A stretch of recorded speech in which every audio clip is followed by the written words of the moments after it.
It's Arwen of Tarot by Arwen, and You Never Know with Para Encounters Network. I am really excited about my guest tonight. She is a award-winning author. She writes naughty, naughty romance and is just a fabulous author. I think you're going to really have a lot of fun with this.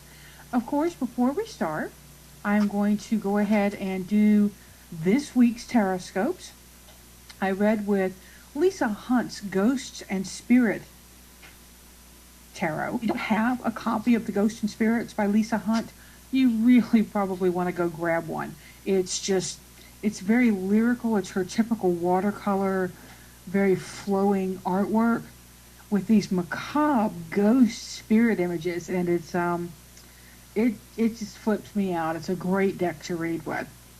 So, Aquarius, you get Judgment. Of this you can be sure.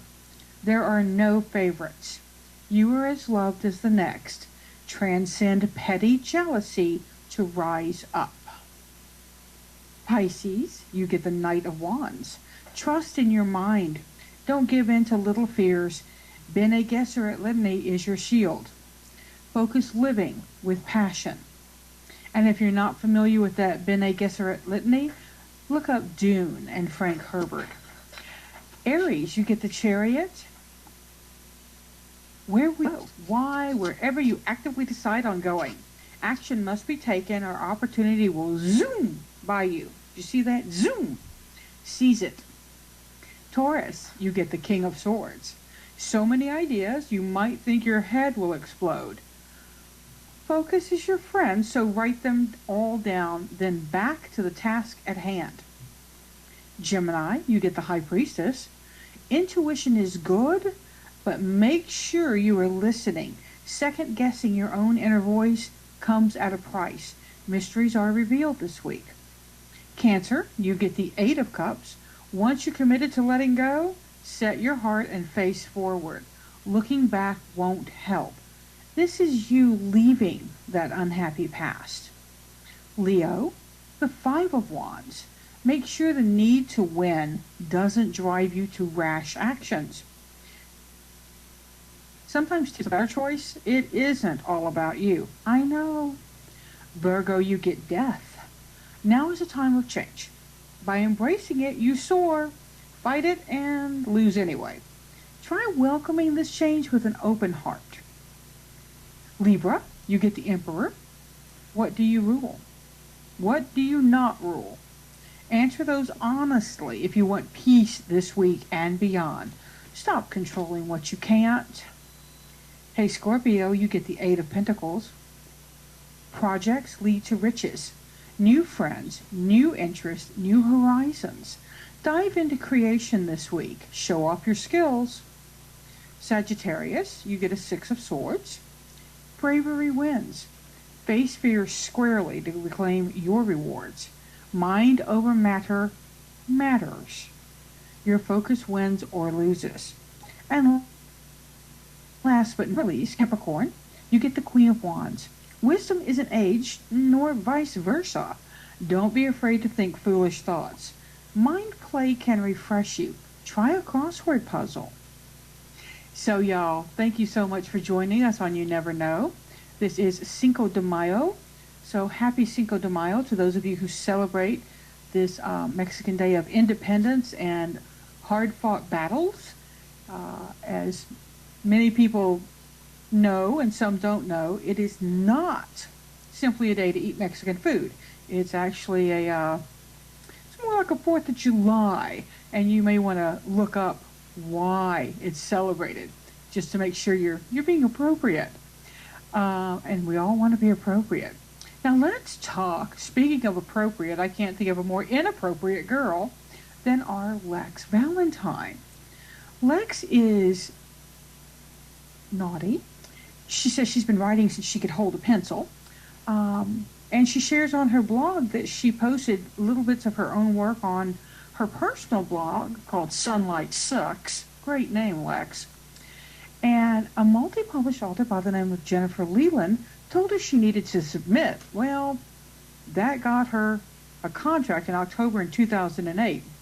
Lex, what I didn't know is that You got your contract the same year Mary Lou Mann got her first contract, so that's kind of cool.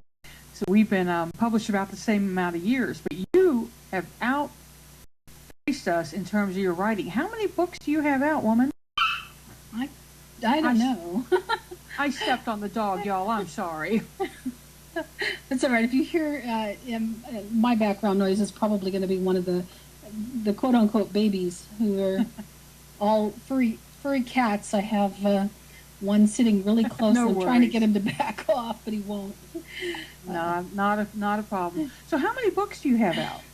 You know, I haven't counted lately, but I know it's more than 20. I mean, some of them are short stories, and some of them are novellas, but and some of them are full length and are out in print too. So there's every type that you could imagine, and now I'm even doing collaborations. So I hadn't done that before, but my latest release is a co-writing a project with VJ Summers. Ah, and VJ is, I believe, I know that's her pen name, but I'm pretty sure she's a friend of mine. If she's a pretty blonde. Well, she's half of Sierra Summers at Alora's Cave. Okay, the different person. I know another person who uses VJ as part of her writing name. So many of us. Now, what is your genre? Do you have just one? Do you write a bunch? Mostly, I started out with my first contract was for paranormal, and basically straight couple, paranormal. This world that I had created many years ago, and I just kind of took it and started changing things in it and making it more modern. But I've kind of gotten away from writing straight couples lately. I don't think it's been a while since I've written anything with anybody straight. I've been pretty much immersed in gay romance for a long time now, it seems like. Now, when you say gay, is it male or female or both? Male mostly. I have one book that has elements of both in it, but it's basically a straight novel, but it's one of my Tales of the Dark World books, which really kind of crosses, that's the paranormal series I started with, and that one kind of crosses a lot of, the sexual genres, so it has a little bit of everything in it, but pretty much everything I've been writing in the last 2 years really has been all, male gay romance. And what are you finding? Do you find that your readers, are you finding that they're most heterosexual women? Are you getting a good male following? How's that working for you? Well, I think I don't think I'm really any different than most women who write male gay romance. I think that our readership is mostly female. I don't know, probably mostly heterosexual as well. But to me, what I've seen in the last year, maybe the last 2 years really, I've seen a growing number of gay men reading this genre as well now. So That's wonderful. It's been interesting to see in the last year how many more male readers of my books I have been getting. I've been getting lots more. So, and that's a good thing. I don't think it's a bad thing at all. I think it's a really good thing. Absolutely. Now, I want to... You give us just a second. Arwen will be right back. What inspired you to start writing, Lex? Well, I don't think we really want to go all the way back to kindergarten and first grade when I first was starting to pen poetry. But really, when it comes to being published, what really inspired me to write was that I had gone to Katie McAllister's website, and I got involved in her forum. And she had a forum where a lot of her minions, is what she calls her fans, the minions were writing kind of a story, sort of. And there were a bunch of people who were joining in with bits and pieces and with their own characters. And it just grew and grew and grew and grew, and finally left her forum for their own forum. And at the time that we quit, there were 12 of us from across the world, male and female writers, in this big story, and with lots of characters and lots of crazy things going on. And it was just a really exciting collaboration, and it was a really exciting story. Nothing really was taboo. We were killing characters, and we were, had every, conceivable pairing you could imagine, and different kinds of shapeshifters. But it was so much fun that when it ended, I just felt lost. So I thought, well, I'm just going to write on my own then. And that's where Jen came in, because I was posting little bits and pieces of things. And I've been blogging for a while at Sunlight Sucks, and belong to a rather large group of bloggers, and had been posting these little snippets of things. And she kept saying, "This stuff is really good. Why are you not published?" And she really bullied me. I can't. She did. She totally and completely bullied me, and she will admit to it also. But she just wouldn't take no for an answer. And I thought, here's this published author, and if she says I'm good enough, then I should try. I should at least try. Because at the time, it was one of those things where I thought, I'm like this nobody who sits in a little corner of her bedroom with her computer and just types out these little stories and stuff with her friends. And I'm no Katie McAllister. And I thought, it's never going to happen. And nobody's going to say, "Oh, you're really good. Let's give you a contract." And Jen said, "You are so full of it. They will. Honestly, they will." And she was so right. Yeah. She was very right. I mean, I think she, I'm going to send her a shirt one of these days that says, "Ha ha, I was right." Right? She needs that. Yeah. Now, let me ask you this. I hate sounding out of the loop, but who's Nikki Sixx? Nikki Sixx is the bass player for Motley Crue. And 80s metal band that are, I guess this year is their final tour. They're really going to quit this year, they say. But they've said that before, and they quit for a couple of years and they come back. But no, Nikki Sixx he's the bass player for Motley Crue. And how many of their concerts have you been to? I've seen the Crue twice. That's all. I wish I had seen them more often. My husband's seen them a bunch of times. It's one. I think he's probably a bigger fan than I am. Now let's see. I'm just pulling questions. Talk to me about cemetery. Well, I work at a cemetery. I've worked at a cemetery for the 15 years next month. Actually, about a little over 30 days from now, I'll hit my 15-year mark. Wow. It's an old cemetery. It's over 100 years old. It had the first mausoleum in our county. It's a very big, very old historic mausoleum.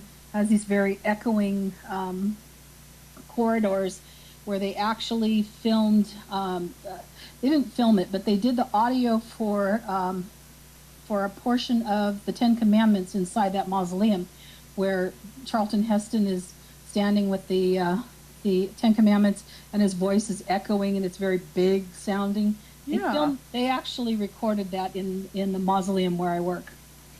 So it's an old cemetery. No, that's cool.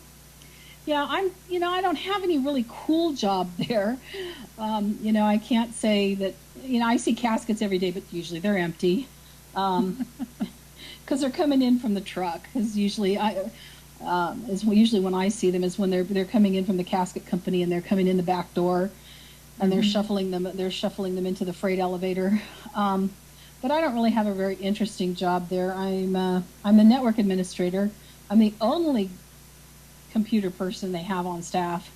Nice. So, well, sometimes it's nice to be the only person who does this thing.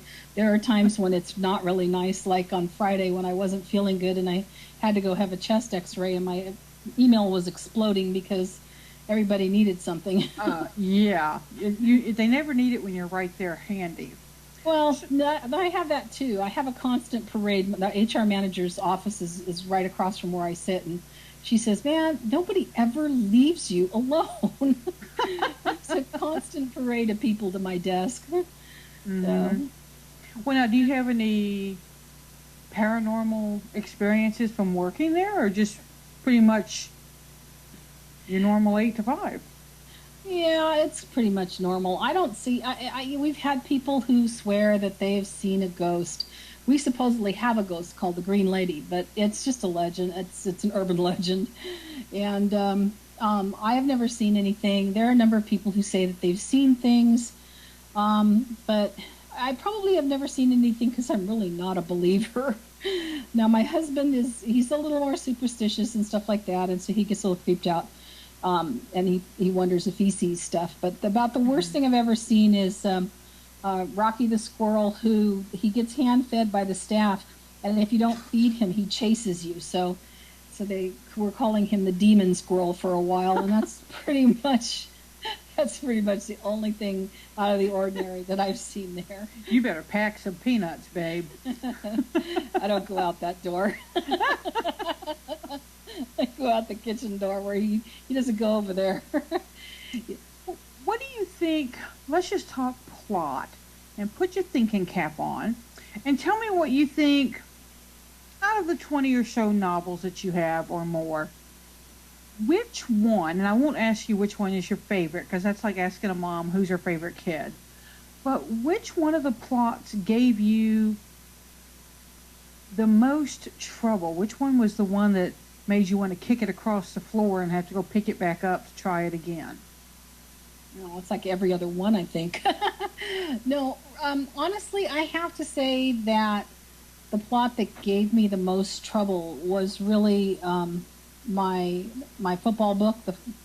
And Scrambling was a difficult book, not because of the football part, but because I just had these two characters who were really stubborn and didn't want to say anything to each other, even though they were best friends. They just each had this one dark secret that they were so afraid to divulge to their best friend. And because they could not bear the thought of losing their best friend. And they both were exactly the same with this problem. And so, a lot of readers didn't really like the heavy angst. And they kept saying, "Oh my God, these two should have got together so much sooner." But really, the way that they were in such huge denial about, "Oh my God, if I say anything, I'm going to lose my best friend. I will be alone." They were so heavily into that the fear level was so high. I couldn't make them do it until the point where I actually made them do it. And so they went back and forth for a long time. And let's be honest, if you'd gotten them together sooner, the other half of the readers, the other half of the readers would have said, "Oh, it was too easy for them. They had no emotional conflict." It's You true. just can't win sometimes. No, it's true. But I'm happy with that book. Good. I'm happy with it because it was a challenge in many ways. I'm not real crazy about characters who drag it on and on and on and on. It's funny. I have an interview on Charlie Cochran's blog today, and she asks a similar question about things like that, and I said about classic books that I've never finished, and I said, yeah, I'm probably going to get skewered for it, but. There's things like Jane Austen, The Hobbit. I can't read those things. I stopped reading Anne Rice because chapter after chapter of what a room looks like, I'm sorry, I'm not reading anymore.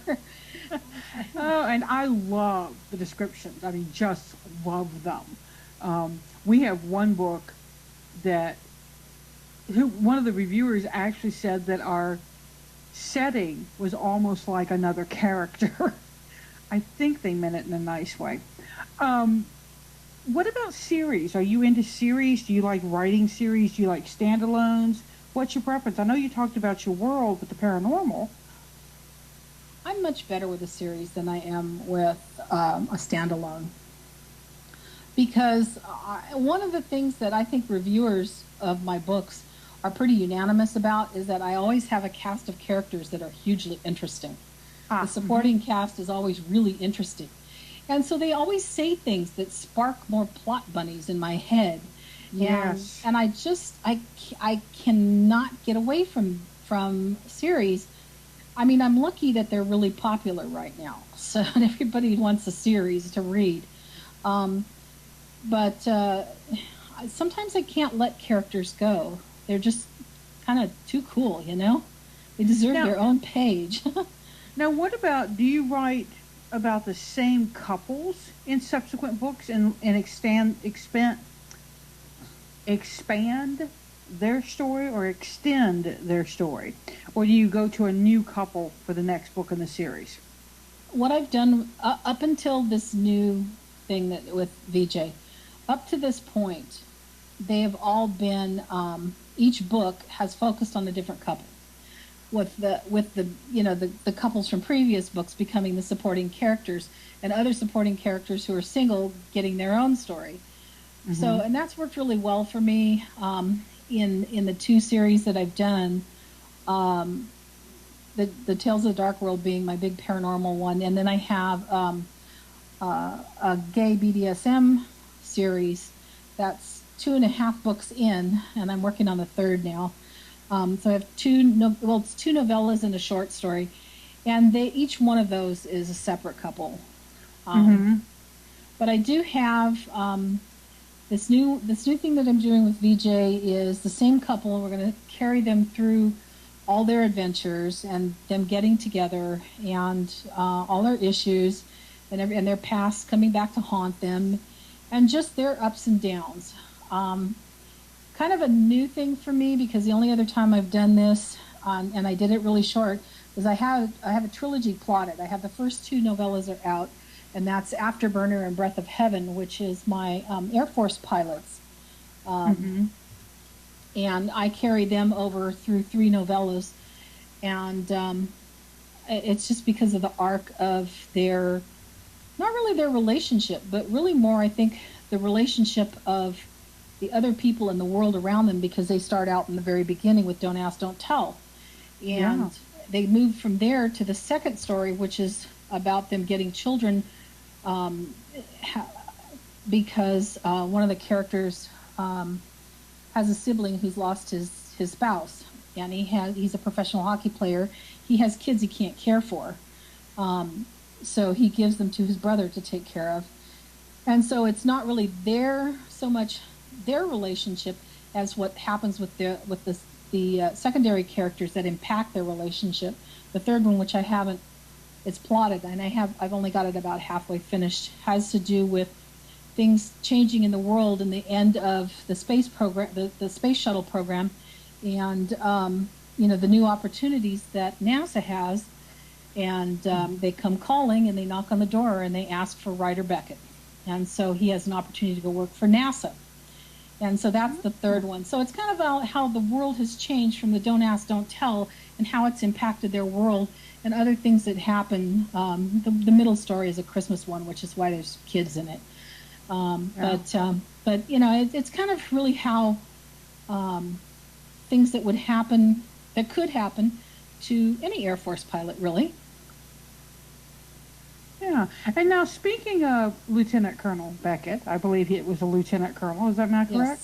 Yes. Mm-hmm. Last year, y'all may not know this, but on my blog, I will do character readings for my author friends, and it's my way of paying back to the author community for everything that I've gotten. I think Lex will agree with me when I say authors are very generous to each other. They give of their knowledge. It's just an amazingly open community where you would think everybody'd be, no, this is my story, I must not talk to you. It's just not like that. She talked about her friend Jennifer,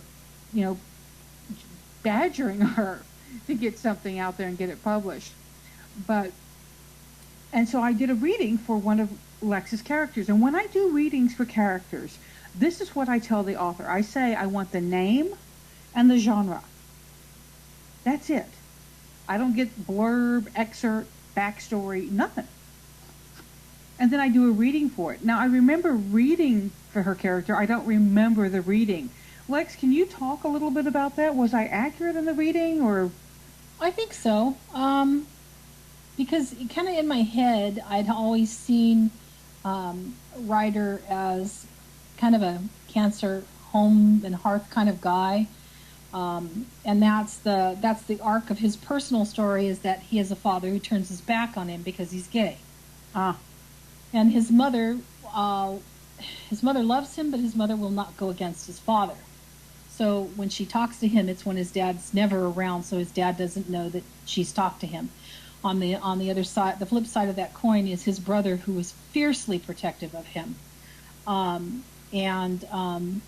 really, his father turning his back on him has made his sibling bond stronger.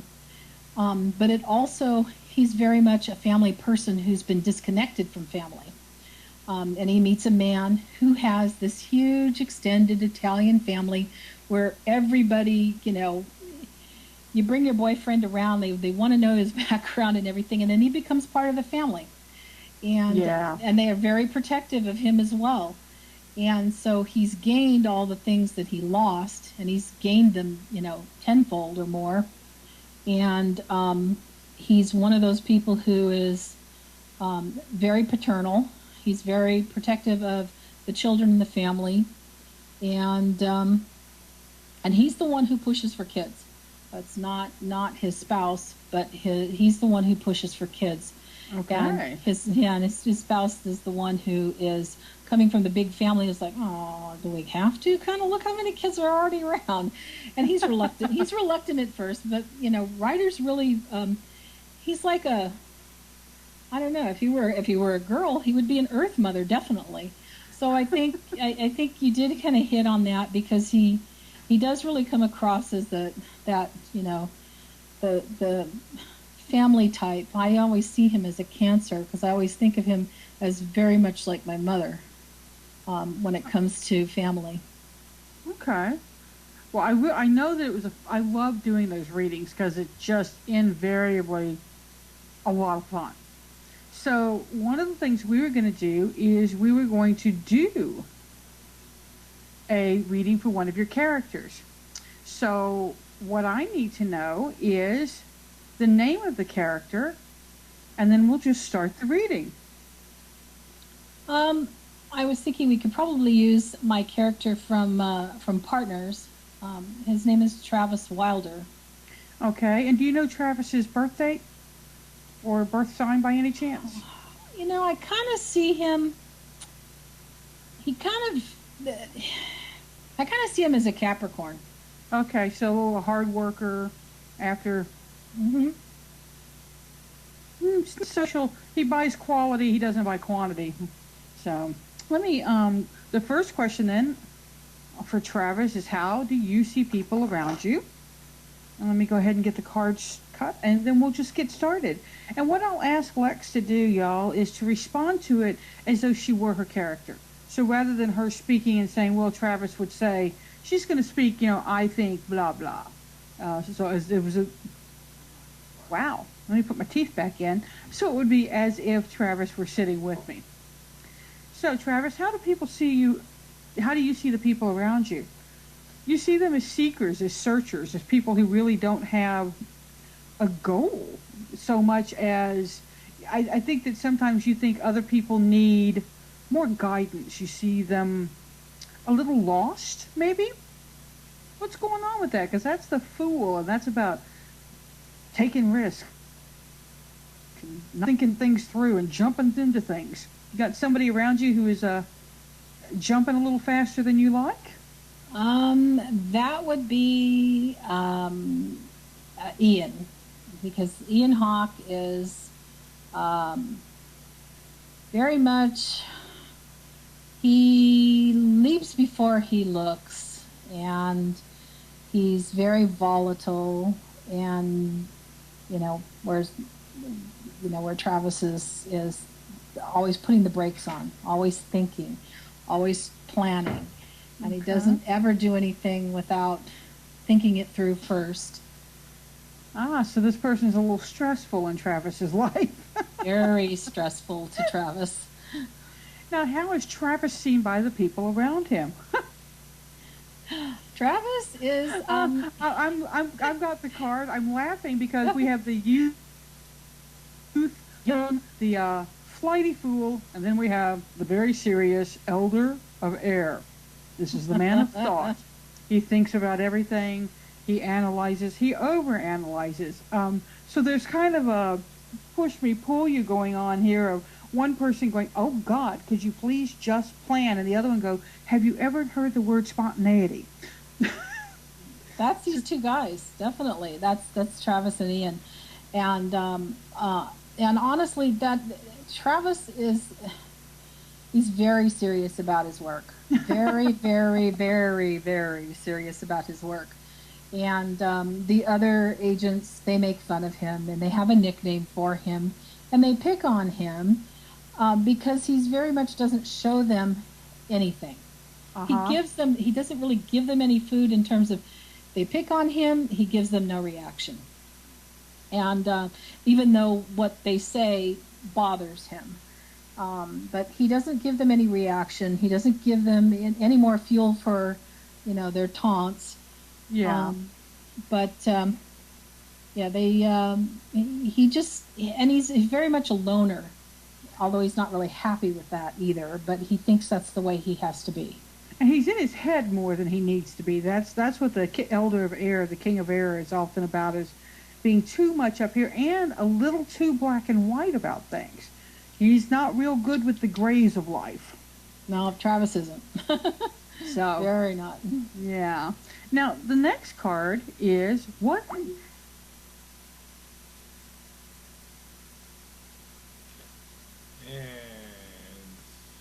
Arwen will be right back. Welcome back, Arwen.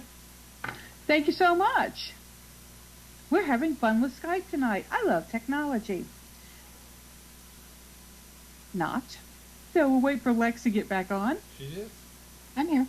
Oh, good. It was just me? Great. So here is the Three of Fire. Now, this is the Three of Wands. Traditionally, this card is about waiting for things to happen. But I think what is happening here is that Travis's goal is, he's got a goal in mind. He's been working towards something for a long time. He's had a lot of drive towards it. A lot of his passion and energy have gone towards this outcome. So he's really focused on getting that and being able to turn around and say, "See, I told you I could do it, and I did it." So there's some goal that he's got that kind of, it's causing, that may be part of why there's so much friction between he and Ian, that because his goal, he's afraid that this, the optimist doesn't think before he goes, is going to take him away from his goal. Well, they have a common goal, actually, but they have different ways of wanting to achieve that goal. And so every time that Ian thinks that he does the leaping before he looks, Travis keeps jerking him back and, grabbing at the back of his shirt and not letting him take off. They're supposed to work as partners. They've been made partners because they're two screw-ups. Ah. And, yeah. So neither one of them like it. They've never had a partner. Neither one of them likes it. And their goal is to successfully complete their missions without either one of them doing the thing that screws them, that they've been screwing up with. In Travis's case, every target they send him after, he's killed. Oops. Yeah. And in Ian's case, every target that they've sent him after and every bit of information they've sent him after, he hasn't brought back because he's been too busy screwing his targets. So, yeah. So then they're putting these two opposite guys together and expecting them to learn to work together and rely on each other and become a support system for each other. And they're so opposite. It's crazy, except for the fact, except for the fact that they are hugely attracted to each other, and neither one of them likes that either. Well, now let's see where Travis gets his strength from. It's a nice card. Let me get back over here to where I can see what I'm doing. Now, actually, this back here is Soul of the Earth Farm. It's a made-up name by the artist who is Joanna Powell Colbert. These are the Guy and Tarot doing my Vanna hands. And this is the Six of Earth. It's about generosity and community and connection. He's well connected in some areas of his life, and this is Travis. He knows how to network. He knows how to work a situation to get what he needs by. He's one of those people that could like go to a Moroccan souk and just fit in, because he is a real natural at getting into a place and seeming like he's always been there. And that's a bonus. Is that him or is that Ian? You know, they both can do that, but in different ways. With Travis, he will sit in a corner and observe and just be the guy that you don't even notice is there, and he just sucks in so much information. Mm-hmm. Ian's the guy who goes in and every eye is on him, and that's how he fits in. Is he just becomes one of everybody who's just like everyone else who's there. And when you put the information that each of them gathered together, you get a really good picture of whatever it is that they're moving into, which they will be doing more in the next book when they have to go undercover and they have to really see what each other's strengths are in a situation like that, and mm-hmm. not give themselves away. Well, let's look at the last card, and this one's kind of a biggie. This card is, why do you want to be remembered? And it's, we all have some secret in our head about why we want to be remembered. And his is interesting. That's the Nine of Air. That's kind of goes hand in hand with the King of Air. But here's the Nine of Air. This woman holds on to a pole because she doesn't trust she who watches.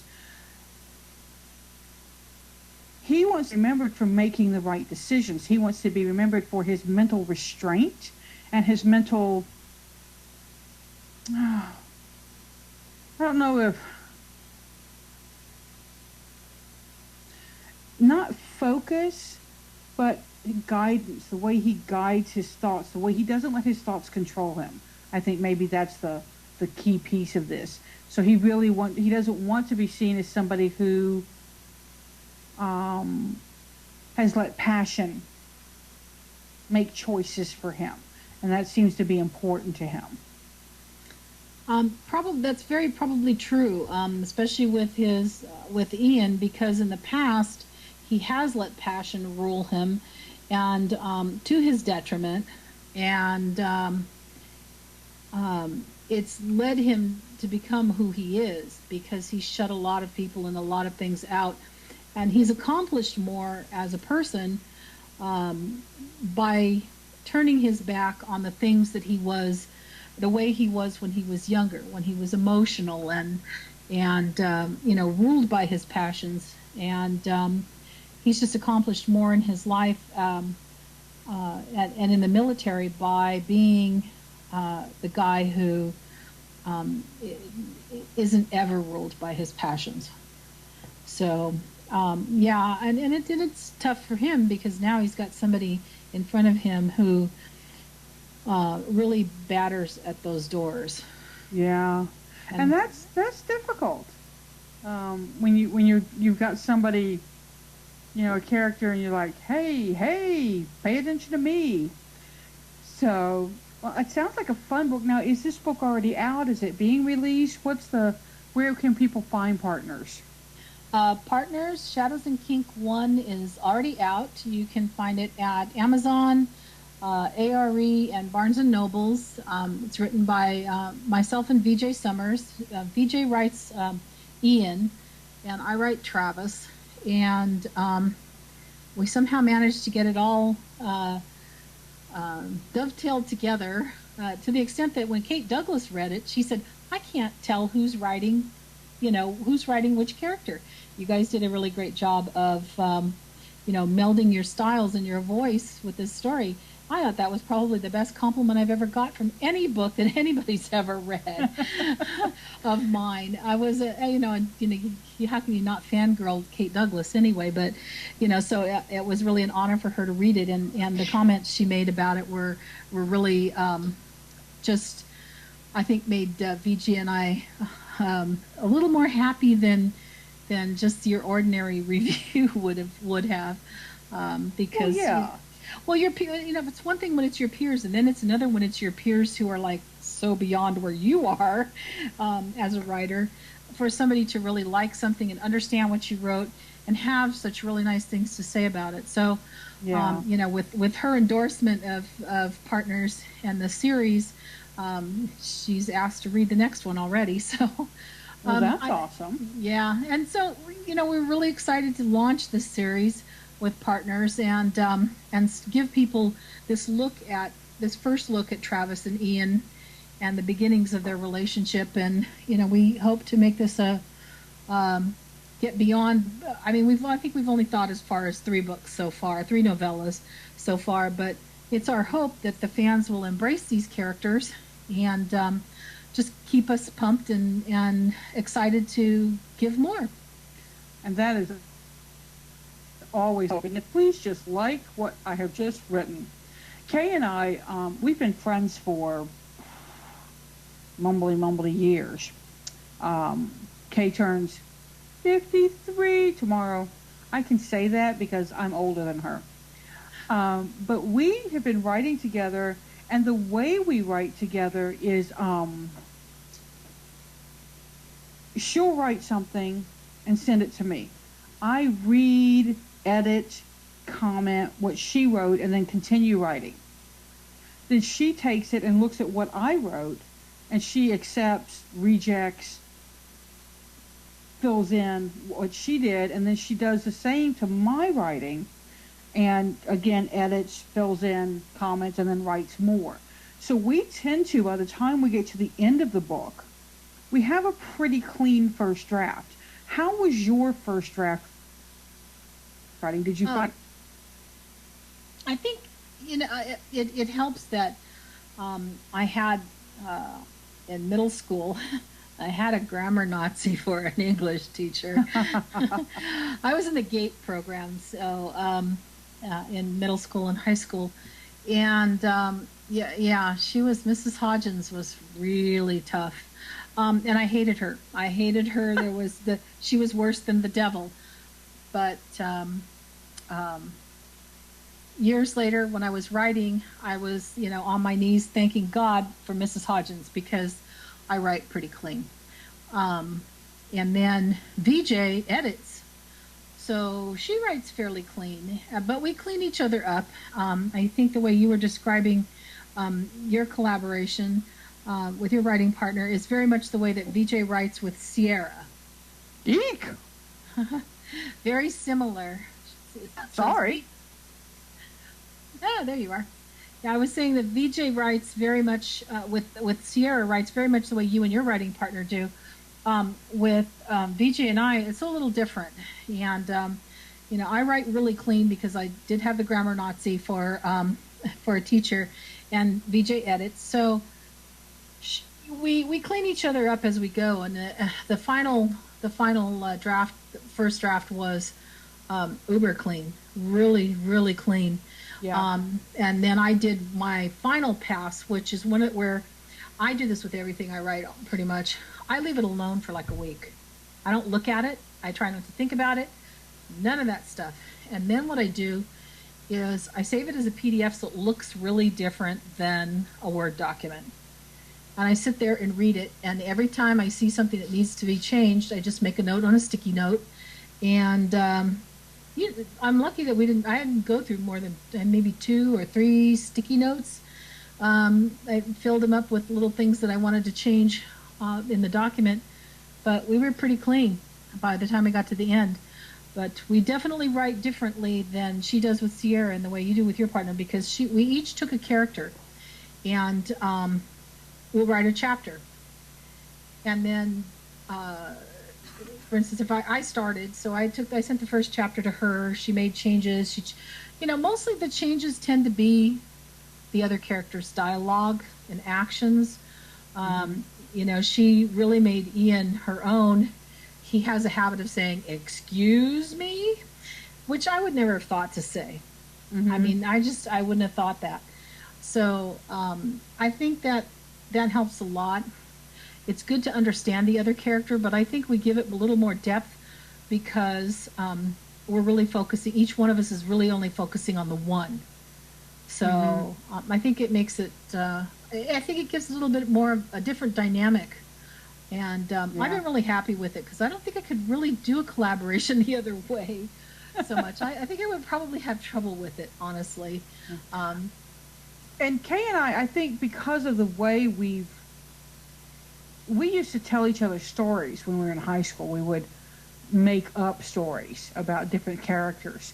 Some of those characters have books waiting to be written. But so it was just really natural for us. And we've always finished each other's sentences. We can read a book that we've written, and often neither one of us is sure who wrote what. Sometimes we know. Sometimes there are certain scenes that we absolutely know. Like, I absolutely know Kay wrote the scene where the front stairs of the house go missing. That's Kay. I didn't do that. She's going to yell at me. She's in the chat room. And as we tell our family, if it's my family, Kay wrote all the sex. If it's her family, I wrote all of it. Seems very fair that way. And what about your family? We're almost to the end of the hour, but what about your family? How do they feel about the naughty books? At first I think my husband was a little weirded out by, the fact that I was writing, male gay romances. He's really not weirded out by the paychecks. Yeah. When he was actually gone. He was away at the time that I got my first really good sized check in 2008. The first, check that wasn't like a couple of $100. I got a check for $1,800, and I thought that was like crazy. I mean, I thought, wow, people get this stuff all the time.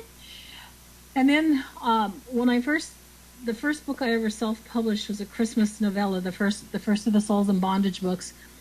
And when the paycheck for that rolled around from Amazon on a self-publish, and he's looking at PayPal going, there's $3,000 in here. I think my old man was way happy with anything I could write at that point. He said, "Baby, do you need a little peace and quiet?"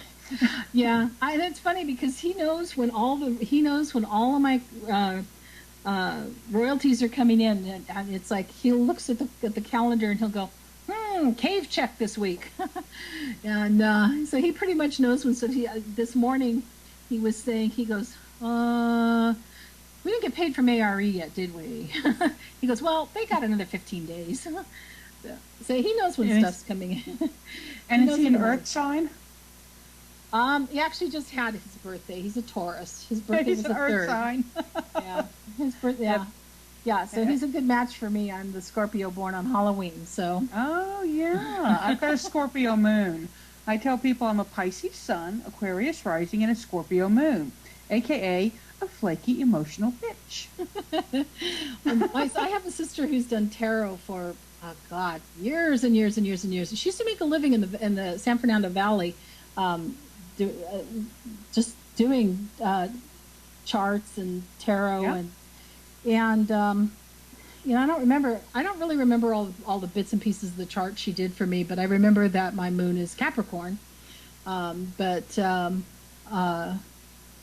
always I don't know. I always get drawn to men who are really my opposites in a lot of ways. Um, but no, I'm surrounded by bulls. To be honest, I used to have a coworker who was a Taurus that I worked with for 10 years. We sat side by side for 10 years. Yeah, my best friend, his birthday's the 7th. My husband's is the 3rd. My best friend's grandmother, who was a huge part of our family for a long time, hers is the 30th of April, and my daughter is the 16th of May. Yeah. So I have way too many bulls in my life. It seems like.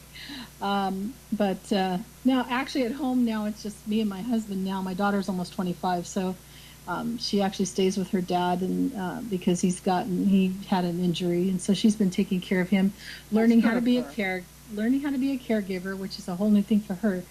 But yeah, it's kind of interesting how my daughter's always thought this was an awesome thing. She will not read my writing. She goes, just I thought of you wrote that sex, Mom. I can't read that. She'll read. Z.A. Maxfield lives right down the road from me, like literally 5-10 minutes from me. And so my daughter would say, I'll read Zam's books, but I'm not reading yours. So, nice. Yeah. She goes, I'll read anything Zam sends me, or anything Zam writes, but I'm not reading yours, Mom. And so she won't. But she's also, when it comes to writing a gay romance, it was just nothing to her, because she was, we were talking about this on Luisa Baccio's Facebook page yesterday.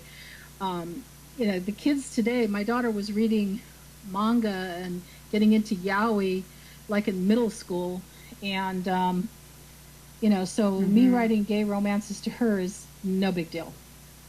Right. So I'm lucky that my family's very accepting of it. They like the money.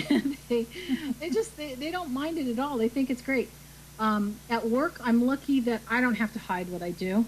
That is very lucky, yeah. My coworkers don't really care. One of the VPs has read 2 of my novellas, the first 2. Our president writes, so she asks me stuff all the time about publishing and writer groups. In fact, I just got some information from Haley Walsh, for the president of my company, on joining Sisters of Crime, because our president wants to be an author of suspense and mysteries. So that's her genre. So it's kind of nice. I don't really have to hide anything there either. They don't care. They think it's cool that I'm published. They don't care to read it. Other than the first couple of novellas, our VP read it, and she did have one question for me. I remember the Christmas after she read the first one. And as soon as her husband left the table, she says, okay, now tell me, that guy in the book, the hero, is he based on a real guy? Because he sounds like he would be so hot. And yeah, so it was really cute that she asked me that. She said that to me. But, they are, I'm really lucky that my coworkers are like that, and that, the company doesn't really care. It doesn't affect them in any way, so they don't, I'm just lucky that that people are like that. I can't imagine having to hide those kinds of things from your family, from your coworkers. To me, that would be like being in the closet. Yeah. And Kay's in the chat room. Kay, can I tell your story? You know the one I'm talking about. I'll see what she says, and if I can, I'll share with you a pretty crappy thing that happened to Kay. But for me, I've just gotten, and people are so silly.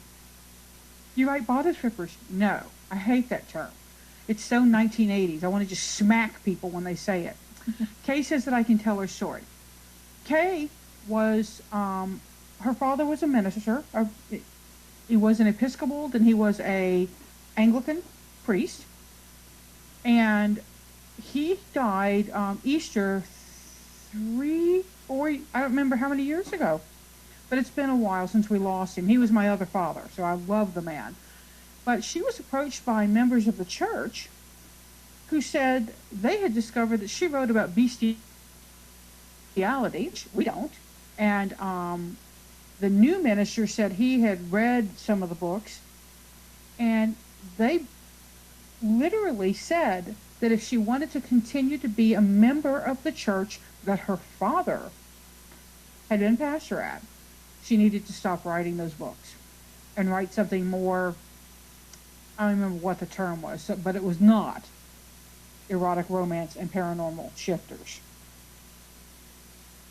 So she doesn't go to that church.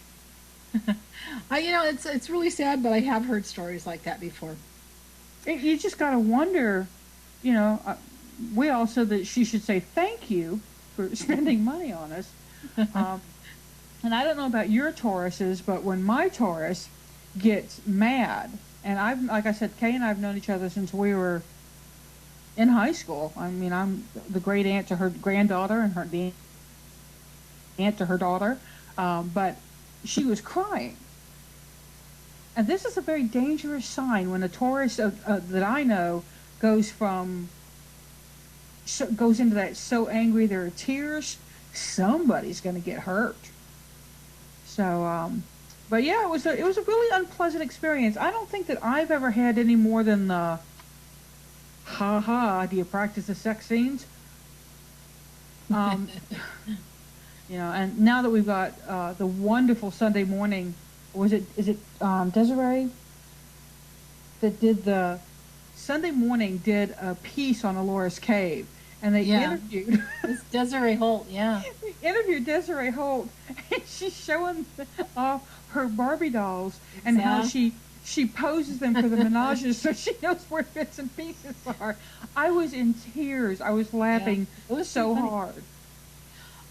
People have asked me that kind of stuff before, and they've asked me, well, how do you know what to write with gay sex? I said, well, there's two things. First of all, the internet is a wonderful place, and they have some amazing gay porn out there. I tell my husband when I'm going to watch it, and he just stays at the other end of the house.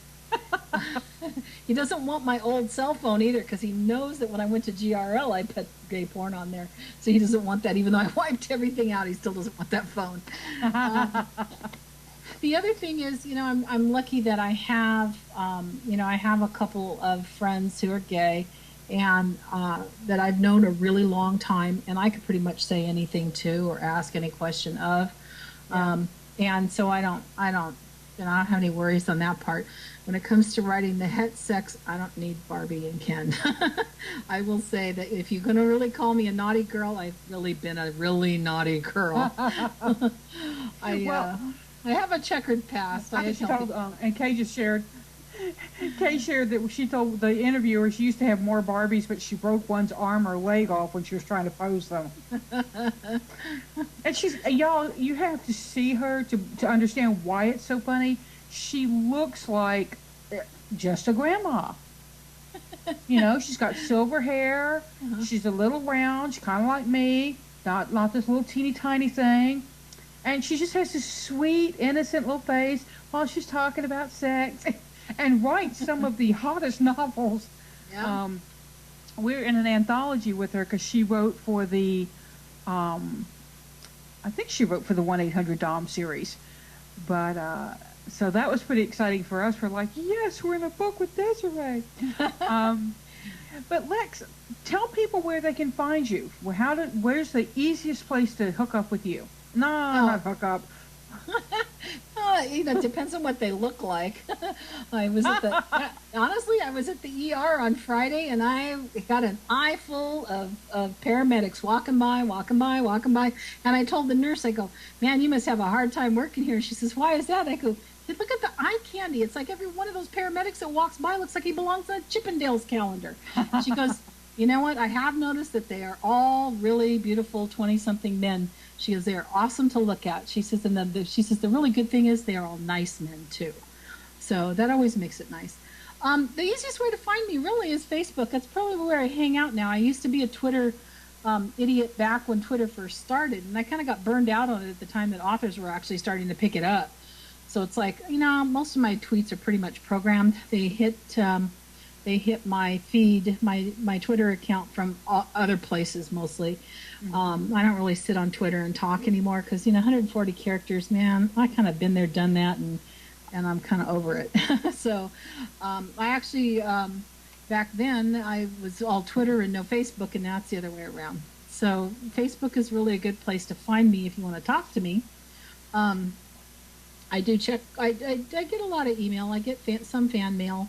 It depends on what I have going out. So, and I get it on my phone. So even if I'm not online, it looks like I am sometimes because I'm always going with the phone. Being a techie, it's like, I have to have like the really hot phone of the moment. So I do have a new phone, and it's bigger and better, and it's pretty amazing. It's a Sony, so it's like it's the first Sony cell phone. So it's just an amazing thing.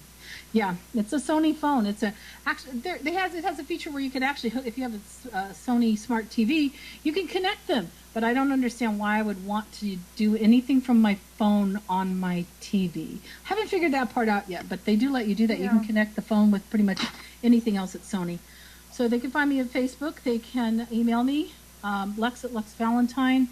I have contact forms on my website, which I'm actually in the middle of transitioning from one website to another. So I actually have two websites, author websites up at the moment. I have my LexValentine.com has been my website for years and years and years, since before I was published. And that's the site that will be going away, or at least what that one looks like will be going away. The new one I've been building at LexValentineAuthor.com, and it's way more hot. It's way more hot, way more modern, and eventually the LexValentine.com will actually be that one. But since I don't want to be down at all, I actually have two, and they don't look the same, although the content is the same. So I totally understand. We just transitioned from one name to another, so it's a pain in the butt. It can be. I'm lucky that I'm techie and I can do all this stuff for myself. I mean, yeah, me too. Yeah, and then a lot of people. I've done a lot of websites and graphics and stuff for people as well, mostly authors, and so people a lot of times will find me hovering around on winterheart.com, which is a domain I've had since 1994. So when the internet was really starting to ramp up for people. In the 90s, I actually got that domain name. I was lucky. I got that domain name before anybody else grabbed it. So I've had it many years, and sometimes people will find me there because I do covers and stuff for authors. So they'll see me lurking there. That's why my Facebook actually is facebook.com/cemeterywinter is my personal profile. Because somebody had Winterheart. I don't remember who it was, but somebody had Winterheart. But I do also have an author page, so it's Lex Valentine Author on Facebook. And the new series, Shadows and Kink, has their own page on Facebook. And VJ and I have been dropping little bits of the second book on there. So if people are interested in the Shadows and Kink series, you might want to go there because there's all kinds of snippets from the first book and snippets from the second book that's coming this summer. So there's all kinds of information about Travis and Ian there. Terrific. Well, Lex, thank you very, very much for coming in tonight and sharing with us. And we will absolutely see you on the web and look for more books from you. Have a great night. Thanks so much for having me. And y'all, next week we'll have another author here, and she will be talking about her work, and we'll be doing a hero's journey reading with her, so you can see how somebody might take a book from beginning to the end of the story arc. And as always, seek joy, y'all. See you next Monday.